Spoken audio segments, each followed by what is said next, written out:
ചേട്ടാ ഇത്? ചേട്ടനെ ആരെങ്കിലും പിടിച്ച് തല്ലിയോ? ഇനി അതോടെ ബാക്കിയുള്ളൂ. ഇവിടെ നാട്ടുകാർക്ക് മുഴുവൻ നട്ടഭ്രാന്താണെന്നാ തോന്നുന്നത്. വെറുതെ ട്രെയിനിൽ കയറാനും ഇറങ്ങാനും ആളുകൾ ഉണ്ടാക്കുന്ന തള്ളു കണ്ടാലേ ഇന്നൂടെ ലോകമുള്ളൂ തോന്നും. ഈ അഡ്രസ്സും കൊണ്ട് അന്വേഷിച്ച് ഞാൻ രാത്രി മുഴുവൻ കറങ്ങി നടന്നു. ഞങ്ങൾ കഴിഞ്ഞ ആഴ്ച വീട് മാറി. ഇത് തൽക്കാലം 2-3 മാസത്തേക്കാ. അത് കഴിഞ്ഞാൽ ക്വാർട്ടേഴ്സിലേക്ക് മാറും. രവിയേട്ടൻ ഓഫീസിൽ പോയ?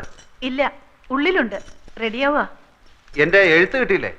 ഉവ്, എഴുത്തൊക്കെ കിട്ടി. പക്ഷേ മൂപ്പർക്ക് അനക്കൊന്നുമില്ല. ഇനി ബാക്കി ഞാൻ പറയാം.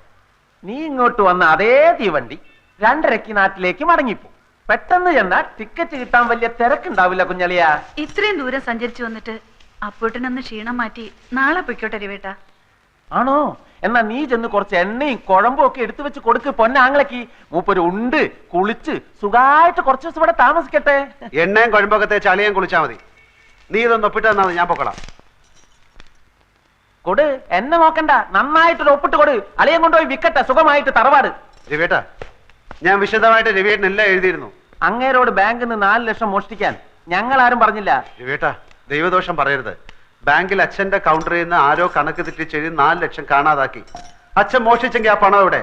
ആ പണം ഉണ്ടായിരുന്ന അച്ഛൻ സ്വന്തം വീട് വെക്കാൻ തയ്യാറാവോ? അതൊക്കെ തന്റെ അച്ഛന്റെ അടവാ. പണം മോഷ്ടിച്ചിട്ടില്ല എന്ന് മറ്റുള്ളവരെ ബോധ്യപ്പെടുത്താനുള്ള അടവ്. രവിയേട്ട ഇത്ര ദുഷ്ടനാണോ? ഞാൻ ദുഷ്ടനായതുകൊണ്ടാണ് നിന്റെ പെങ്ങളെ ഞാൻ ഇപ്പോഴും പോറ്റുന്നത്. പാടം തരാം, പറമ്പ് തരാം, പൊന്ന് തരാം എന്നൊക്കെ പറഞ്ഞ് മോഹിപ്പിച്ചിട്ട്. അതൊന്നും ചുമ്മാ പറഞ്ഞതായിരുന്നില്ല. ഇങ്ങനെ ഒരു കേസ് ഇടുത്തി പോലെ തലേ വന്ന് വീഴുന്ന ആരെങ്കിലും വിചാരിച്ചോ? നീ കൂടുതൽ സംസാരിക്കണ്ട. വീട് തൽക്കാലം അങ്ങനെ വിൽക്കണ്ട. ഇവിടെ ഒപ്പിടുന്ന പ്രശ്നവുമില്ല. പണം കൊടുത്തില്ലെങ്കിൽ അച്ഛന് ജയിലിൽ കിടക്കേണ്ടി വരും. കിടക്കട്ടെ. ജയിലിൽ ഇപ്പം നല്ല ഭക്ഷണം കൊടുക്കുന്നത്.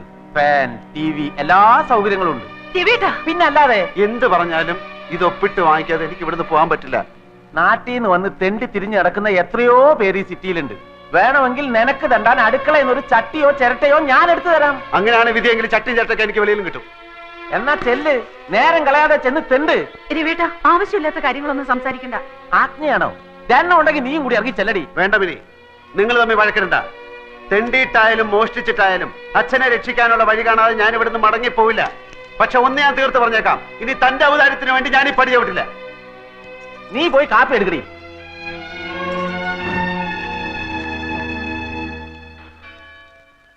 അവൻ നൂറുദ്ദീൻ, 100 എന്ന് ചെറുതാക്കി വിളിക്കും. എൻ്റെ ബാല്യകാല സുഹൃത്ത്. അവൻ ഈ നഗരത്തിലാണ്. ഇവിടെ മാമ ബീരാനിക്കയുടെ കൂടെയാണ് നൂറിന്റെ താമസം. മാമയുടെ കച്ചവടത്തിന് സഹായിക്കലാണ് പണി.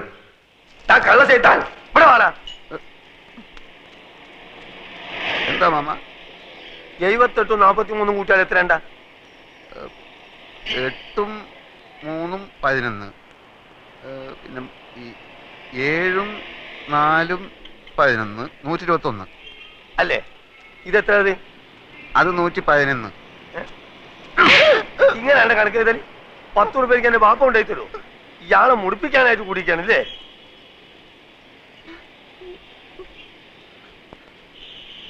ഈ എന്താണ്ട് കുന്തം മുണിക്കമായിരിക്കണേ? അന്റെ മൂന്ന കാണാനല്ലേ എരപ്പ ഈ ആൾക്കാർ വന്നിക്കണേ. പോയി പണി കൊള്ള ലക്ഷണം കേട്ടോ.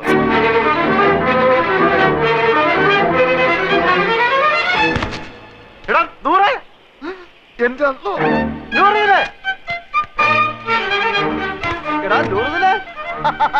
എനിക്കറിയാം നീ സ്റ്റേഷനിൽ വന്ന കാണും തിരക്കിനിടപെട്ട് വട്ടം കറങ്ങിണ്ടാവുന്ന. ഞാനും നിന്നെ പരിധി എവിടെ കാണാൻ? നിന്റെ ഈ മുടിഞ്ഞ കട കണ്ടുപിടിക്കാൻ ഞാൻ എവിടെയൊക്കെ അന്വേഷിച്ച്. നീ നിങ്ങൾക്ക് കുടിക്കാൻ എന്ത് ജ്യൂസാ വേണ്ടിയത്? ഗ്രേപ്പ്, പൈനാപ്പിൾ, ഓറഞ്ച്, മാംഗോ, സാത്തുകുടി? ഇനി എനിക്ക് എന്തിനാടാ ജ്യൂസ്? നിന്നെ കണ്ടപ്പോ തന്നെ എല്ലാ ജ്യൂസും ഒരുമിച്ച് കുടിച്ച പോലെ ആയില്ലേ? എവിടെ നിന്റെ അർത്ഥ കൈക്ക് ഉപ്പ് തേക്കാത്ത മാമ? നിന്റെ കട കൊള്ളാമല്ലോ. നിന്റെ മാമ തട്ടിപ്പോയാല് പിന്നെ ഈ കട നിനക്കായിരിക്കും അല്ലേ? ധാരണ്ട് ഞമ്മക്ക് അറിഞ്ഞൂടാ. നിനക്ക് എന്നെ മനസ്സിലായില്ലേ? എടാ, ഒരു ബെഞ്ചിലിരുന്ന് പഠിച്ച് ഒരു പാത്രത്തിലുണ്ട് ഒരു സിനിമ 3-4 പ്രാവശ്യം ഒരുമിച്ച് കണ്ടേടാ. നിനക്ക് എന്നെ മനസ്സിലായില്ലടാ. കാള് തെറ്റി. പടച്ചോടാണ് മാമ, ഞമ്മക്ക് ഈ ചെയ്താൻ അറിഞ്ഞൂടാ. അറിഞ്ഞുകൂടാത്തവനാണെങ്കിൽ എങ്ങനെയാണ് അർത്ഥമായി ഇപ്പൊ കേട്ടോളാം? എന്റെ മാമ നാട്ടുകാർ പറഞ്ഞു കൊടുത്തായിരിക്കും. അതെ, ഒന്ന് വന്നാട്ടെ.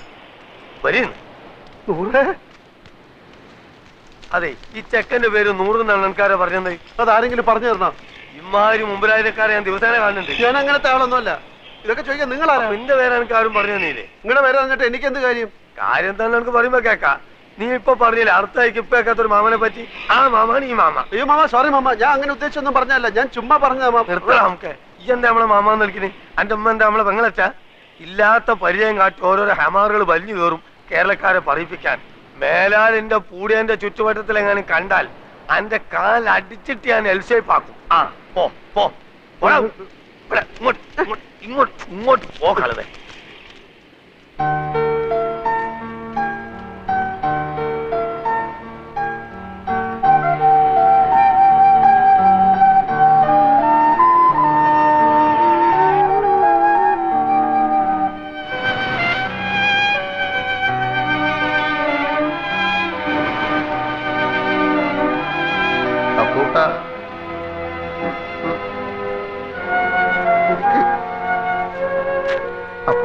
ഈ കടപ്പുറം നിന്റെ തറവാട്ട് വകയൊന്നുമല്ല. നിനക്ക് എന്നെ അറിയില്ലല്ലേടാ പൊന്നി. എടാ സ്കൂളിൽ പഠിക്കുമ്പോൾ ഞാൻ നിനക്ക് എത്ര ഐസിക്ക് വാങ്ങിച്ചു തന്നിട്ടുണ്ടോ? എടാ എല്ലാ കണക്ക് പരീക്ഷയ്ക്ക് നീ എന്റെ പേപ്പർ കോപ്പി അടിച്ചല്ലേടാ ജയിച്ചത്. എടാ 8ാം ക്ലാസ്സിൽ പഠിക്കുമ്പോൾ ഹൈമാവതിയുടെ ചോറ് കട്ട് നിന്നതിനെ നിന്നെ സ്കൂളിൽ സസ്പെൻഡ് ചെയ്തപ്പോൾ ഞാനല്ലേടാ കുറ്റം ഏറ്റെടുത്ത് നിന്നെ രക്ഷിച്ചത്. പറയടാ കഴിഞ്ഞ എന്ത് കഴിഞ്ഞാന്ന് പറഞ്ഞു കഴിഞ്ഞോന്ന് കഴിഞ്ഞെങ്കിൽ ഞമ്മക്കും ചിലത് പറയാനുണ്ട്. എനിക്ക് കേൾക്കണ്ട. എന്നാ ചെവി പൊത്തിക്കള. പലിശക്ക് പണം കൊടുക്കുന്ന മാമാന്റെ ആട്ടും തുപ്പും സഹിച്ചിട്ട് നമ്മളിവിടെ കയ്യ. എന്തിന്? മൈമുനേനെ മറ്റാരും തട്ടിക്കൊണ്ടുപോവാതിരിക്കാൻ വേണ്ടി. ശമ്പളം ഇല്ല, നല്ലൊരു ഷഡ്ഡി വാങ്ങാനുള്ള പൈസ പോലും അയാൾ തരില്ല. സഹിക്കുക. അങ്ങനെ ഇരിക്കുമ്പോൾ കഴിഞ്ഞ കൊല്ലം നാട്ടിൽ നിന്നൊരു പകയം വന്ന് ചാടി. നമ്മളെ കോയിക്കലെ മൊയ്തൂക്കാന്റെ മോൻ ഖാലിദ് നമ്മളെ കൊണ്ടാവും പോലെ അവനെ നമ്മൾ സൽക്കരിച്ച് ഒടുക്കം മാമാന്റെ കയ്യിൽ നിന്ന് 500 റുപ്യ വാങ്ങിയിട്ടോ മുങ്ങിക്കളഞ്ഞു. അതിനുശേഷം നമ്മളെ കൂട്ടുകാരനാന്ന് പറഞ്ഞിട്ട് ആര് വന്നാലും മാമാന്റെ അടി ഞമ്മക്ക. ആ ഒറ്റ കാരണം കൊണ്ടാണ് അപ്പക്കുട്ട അറിയാത്ത പോലെ നമ്മൾ ആക്ട് ചെയ്തത്.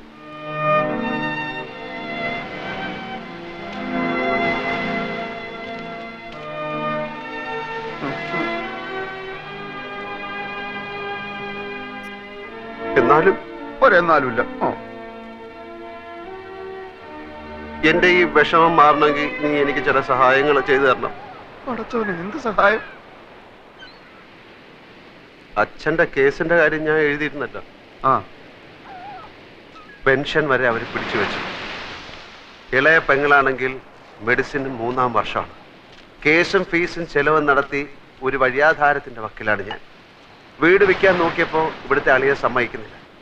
നാട്ടിൽ ചെന്ന കടക്കാരെല്ലാം കൂടെ എന്നെ എടുത്തിട്ടിരിക്കുന്നു.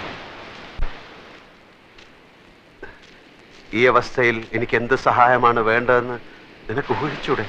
ഊഹിക്കാം. ആദ്യം കിടക്കാനൊരു സ്ഥലം, അതെ, പിന്നെ ഒരു പണി. അതെ, രണ്ടും നടക്കൂല. നൂറേ മോനെ അപ്പക്കുട്ട, നമ്മൾ തലയായിക്ക് നേടിയാന്നറിയാം നിനക്ക്? ഇത് അങ്ങോട്ട് നോക്ക്. ആ ജ്യൂസ് കടയുടെ പിന്നിലൊരു മറയുണ്ട്. അവിടെയുള്ളൊരു ബെഞ്ചിലാണ്. നല്ല വീതിയുള്ള ബെഞ്ചാണോ? ബെഞ്ചിന് വീതി ഉണ്ടോ ഇല്ലയോ എന്നുള്ളതല്ല പ്രശ്നം. പകൽ നേരത്ത് മാമ വരുമ്പോ എന്നെ അവിടെ കാണില്ല. അങ്ങനെ കിടക്കാനൊരിടം കിട്ടി. എവിടെ പോയി എന്ത് ജോലി തേടണമെന്നറിയാതെ നടന്നപ്പോഴാണ് കയ്യിൽ വന്നു വീണ ഒരു പത്രത്തുണ്ടിൽ ഒരു പുതിയ പെയിന്റ് കമ്പനിയിൽ സെയിൽസ് റെപ്രസെന്റേറ്റീവിനെ വേണമെന്നറിഞ്ഞത്. 3000 രൂപ ശമ്പളം, ടൈ കെട്ടണം, ബെൽറ്റും ഷൂവും വേണം, എല്ലാം ഓക്കെ. പക്ഷെ ജോലി വേണമെങ്കിൽ സ്വന്തമായി ഒരു മോട്ടോർ സൈക്കിൾ ഉണ്ടാവണം. ഒന്ന് തൽക്കാലം വാടകയ്ക്കെടുത്ത് ജോലി സംഘടിപ്പിച്ചു. പക്ഷേ അതുകൊണ്ടായില്ല. നൂറിനോട് കാര്യം അവതരിപ്പിച്ചു. നിങ്ങൾ നിങ്ങളുടെ ഇഷ്ടം പോലെ ചെയ്. ബാപ്പ എങ്ങാനും അറിഞ്ഞാ അറിയാലോ. അറിയാ എന്റെ കരളെ. പറയാ ചതിക്കല്ലേ. സ്നേഹമുള്ളവളാ മൈമുന. എടാ നൂറെ, 5000 രൂപ കൊടുത്താൽ മാർവാടി ബൈക്ക് വരും. 2000 എന്റെ കയ്യിലുണ്ട്. ഇത് വെച്ച് 3000. ബൈക്കും ജോലിയും കയ്യിൽ. 600 രൂപ അടവുള്ളൂ. എല്ലാം ശരിയാവും. നീ വാ. ഇടക്കാല ആശ്വാസം പോലെ ഒരു മുറിയും പണിയുമായി. ജീവിതം കൂടുതൽ വഷളാവുകയാണ്. ആഹാരവും വാടകയും പെട്രോളും കഴിയുമ്പോൾ ശമ്പളം തീരുന്നു. 3 മാസമായി ബൈക്കിന്റെ കുടിശ്ശിക അടച്ചിട്ടില്ല. ബൈക്ക് വാങ്ങാൻ കാശ് തന്ന മാർവാടിയുടെ ഗുണ്ടകൾ അത് പിടിച്ചു വാങ്ങാൻ തപ്പി നടപ്പ് തുടങ്ങി. അതിലും കഷ്ടമാണ് നൂറിന്റെ മുഖത്ത് നോക്കാൻ. മൈമുനയുടെ 3000ന്റെ പലിശ കയറി വരുന്നു. പെയിന്റ് വിറ്റ് കിട്ടുന്ന കമ്മീഷൻ കൊണ്ട് ജീവിതം മുന്നോട്ട് പോകുന്ന ലക്ഷണമില്ല. നാട്ടിലെ കാര്യം അതിലും കഷ്ടമാണ്. അങ്ങനെ ഇരിക്കെയാണ് കമ്പനിയുടെ സൂപ്പർവൈസർ ബാലൻ ഒരു പെയിന്റ് കട തുടങ്ങുന്ന കാര്യം പറഞ്ഞത്. എംപ്ലോയീസിന് കമ്പനി 90 ദിവസത്തെ സ്റ്റോക്ക് കടം തരും.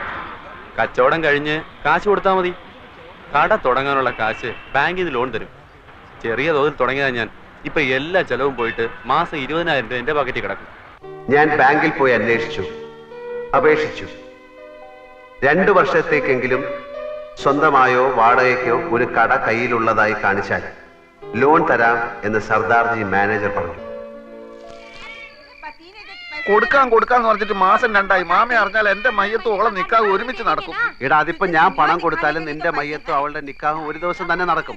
നീ അയാളെ താങ്ങി നടക്കുന്നിടത്തോളം കാലം ഈ നിക്കാഹ് നടക്കില്ല. ഓളെ വേറെ ആരെങ്കിലും കെട്ടിക്കൊണ്ടുപോകും. ബേജാറാക്കുന്ന വർത്താനം പറയല്ലേ അപ്പക്കുട്ട. നീ ഒരു കാര്യം ചെയ്യും, നീ ആ കട തൂത്തുവായിരുന്ന പണി നിർത്തിയിട്ട് സ്വന്തമായിട്ടൊരു കച്ചവടം തുടങ്ങാൻ നോക്ക്. അതിന് പണം വേണ്ടേ? ഉണ്ടാക്കണം. അതെങ്ങനെ? നീ എന്റെ കൂടെ നിൽക്കേ. ഞാനൊരു പെയിന്റ് കട തുടങ്ങാൻ പോവാണ്. ഒരു 4 ലക്ഷം രൂപയാവും. പണം കായ്ക്കുന്ന മരന്തെങ്കിലും നട്ടുപിടിപ്പിച്ചിട്ടുണ്ടെങ്കിൽ 4 ലക്ഷം പോലും. എടാ, ബാങ്ക് തരും. മാനേജറെ പോയി കണ്ടു. നല്ല അമ്പോറ്റി ഒരു സിംഗ് ലോണിനുള്ള ആപ്ലിക്കേഷൻ കൊടുത്തു. അടുത്ത ആഴ്ച കാശ് കിട്ടും. അപ്പൊ കൂട്ടാ നമ്മളെ അങ്ങനെ മണ്ടനാക്കല്ലേ. നിനക്ക് എന്നെ വിശ്വാസം ഇല്ലെങ്കിൽ നീ എന്റെ കൂടെ വാ. ബാങ്ക് മാനേജറുടെ വായിൽ തന്നെയൊക്കെ 2 ലക്ഷം രൂപ ഡിപ്പോസിറ്റ് കൊടുത്താൽ 10 ലക്ഷം രൂപയുടെ സ്റ്റോക്ക് വരും. വിറ്റിട്ട് 3 മാസം കൊണ്ട് പൈസ തിരിച്ചു കൊടുത്താൽ മതി. കടയുടെ വാടക 1.25 ലക്ഷം രൂപ. പോയിട്ട് 75,000 25,000 വീട്ടിലേക്ക് അയച്ചു കൊടുത്താലും കുറെ നാളത്തേക്കുള്ള കേസും ഫീസും നടക്കും. ബാക്കി 50,000 15,000 കൊണ്ട് മറ്റേ മോട്ടോർ ബൈക്ക് മാറാടിയുടെ മുഖത്ത് വലിച്ചോണ്ട് കൊടുക്കും. ബാക്കി 35,000 15,000 കൊണ്ട് അന്തസ്സുള്ള വൃത്തിയായിട്ടൊരു സ്ഥലം താമസിക്കാൻ. അപ്പൊ മൈമനയുടെ 3,000 അത് കൊടുക്കും. പോയിട്ട് 22,000. അത് ഞാൻ എന്ത് ചെയ്യുന്നറിയോ? കൊറേ കുപ്പായം വാങ്ങും, കൊറേ സിനിമകൾ. എടാ മണ്ട മുത്തപ്പ, അത് ഞാൻ നിനക്ക് തരും. ഒരു ജ്യൂസ് കട തുടങ്ങാൻ.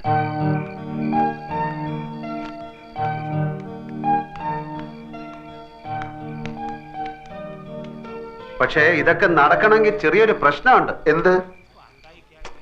2 വർഷത്തെ കടവാടക മുൻകൂർ കൊടുത്താലേ ഈ ഓണർ വാടക ചീട്ട് എഴുതി തരൂ.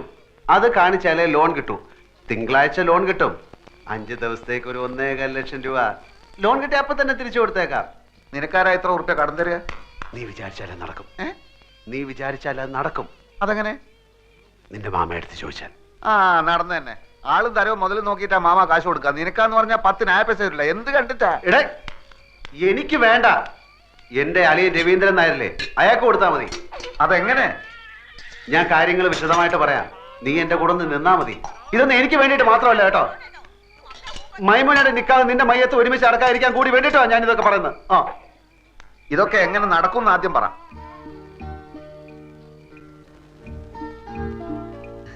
ഞമ്മളിപ്പോ വന്നത് മാമാന്റെ അടുത്ത് ഒരു രഹസ്യം പറയാനാണ്. ഏത് ലക്ഷാധിപതികൾക്കുണ്ടല്ലോ ഇടയ്ക്ക് പണത്തിനൊരു വലിച്ചല്. മൂപ്പരുടെ അളിയന് പുറം രാജ്യത്ത് നിന്ന് ഒരു ബെൻസ് കാറ് വന്ന് 50 ലക്ഷത്തിന്റെ. നാളെ കാർ എടുക്കണം. നോക്കുമ്പോ 1.25 ലക്ഷത്തിന്റെ കുറവ്. കുടുങ്ങിയ മാർവാടികൾ എത്ര ലക്ഷം വേണമെങ്കിലും കൊടുക്കും. പക്ഷെ അതിന്റെ പലിശയെ അവര് വാങ്ങും. ഈ പലിശ മാമാക്ക് കിട്ടിയ ചില്ലറ കാര്യമാണോ?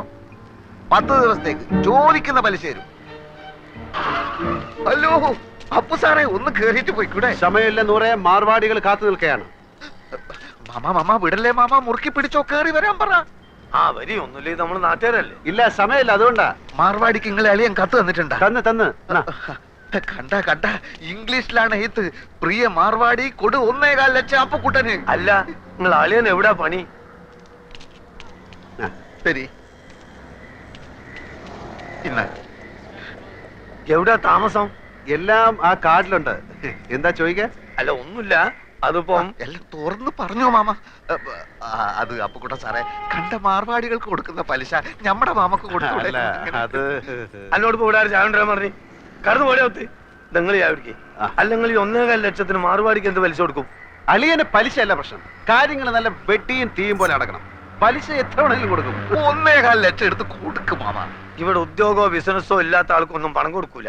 ഒരു കാര്യം ചെയ്, ഞാൻ നാളെ നിങ്ങൾ അളിയന്റെ വീട്ടിലേക്ക് വരാം.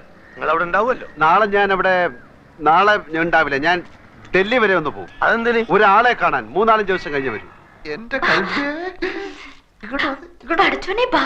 നൂറേ, എടാ നൂറേ, എന്താ മാമ?